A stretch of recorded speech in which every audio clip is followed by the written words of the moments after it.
Yan, so bali may i-repack tayong battery. Ito yung kanyang brand. So bali ito kasi is mahina lang yung kanyang amperes, mabilis siya malobat. Magaan kasi siya. Hindi katulad ng ibang battery na medyo may kabigatan.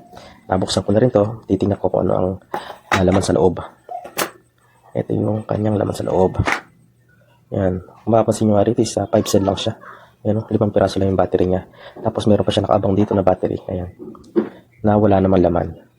Ngayon, meron ako ditong hindi ginagamit na mga batteries na idadagdag natin dito para mas tumaas yung ampere niya, para mas lumakas o mas matagal siya maging malobat. No? Yan, ipaparallel lang natin siya sa bawat isa na to. Yan, ito papasin nyo yan. Jumper lang yan. Gagawin ko dito is magtatak lang din ako, tapos i-jumper ko lang din siyang ganun. Para tumaas yung kanyang capacity. Yan. Para maging 10 yung cell natin dito. Ito yung ilalagay natin sa kanya. Hindi siya magkakabrand. Ito actually, ito yung meron na rin siya dati dito. Yan. Hindi ko naman nagagamit na to. Dahil iba yung kanyang suksukan. Hindi katulad na to na ito. Ganito kasi yung lahat ng power tools ko. Halos magkasing sukat ng lalagyan. Ganito. Ito kasi is iba. Yan. Kaya ito, kukunin ko yung battery na to. Tapos, idadagdag lang natin siya rito para mas tumagal pa ng konti. Papakinabangan natin itong mga batteries na to. Yan. Saka ito yung pinaglumaan natin. Maganda pa naman to eh. Maganda pa naman yung kanyang amperes, yung kanyang voltahe na to. Nasa 4 volts pa rin to. Ito, kinukatan ko na rin to. Nasa 4.6 o 4.9 to. Kasi ito nasa 4.8 din, 4.9. Kahit ito isa 4 point something. Nasa 4 volts lahat. Yan. Wala na kasi kung pagkakataon para i-parallel muna para mag-balance yung kanyang charging. Actually, ito, hindi na rin to balance yung charging niya. May 4.9, meron na rin sa kanyang 4.6. Yan, tinas ko siya kanina. Kaya, ito, i-add ko na lang siya rito para kahit paano, mas lumagal pa ng konti yung ating battery pack na to. Para mas pakinabangan pa natin yung ating mga lumang battery. Kaysa naman masayang lang, nakatenga lang na ganito. Idagdag na lang natin siya rito. Sige, yun ang ating gagawin ngayon.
Yan, so balikan nyo is umusok siya.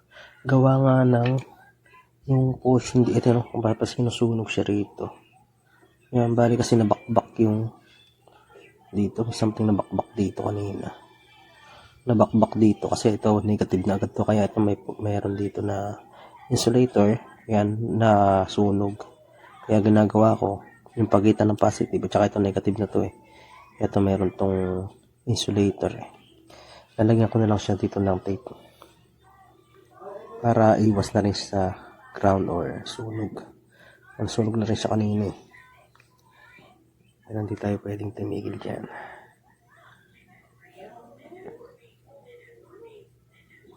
Yan, dito sa portion na yan, no? Lalagyan ko siya dito ng tabing wire.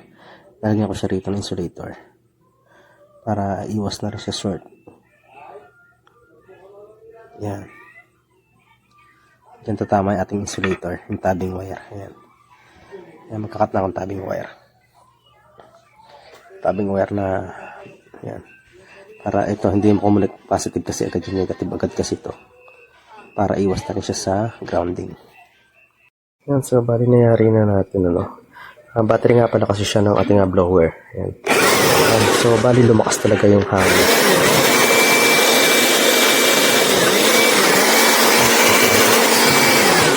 Yan, napakalakas na ng hangin niya. Nadagdagan kasi yung kanyang amperes kaya mas lumakas siya. Hindi katulad dati na mababa ampere niya, medyo mahina siya. Ngayon, nadagdagan siya ng 5 battery pa, nag-double yung amperahe niya. Pero ganun pa rin volts niya, nasa 20 volts pa rin. Pero yung ampere niya is tumaas. Yan, napakalakas na niya ngayon. At sigurado ako natatagal na itong battery natin.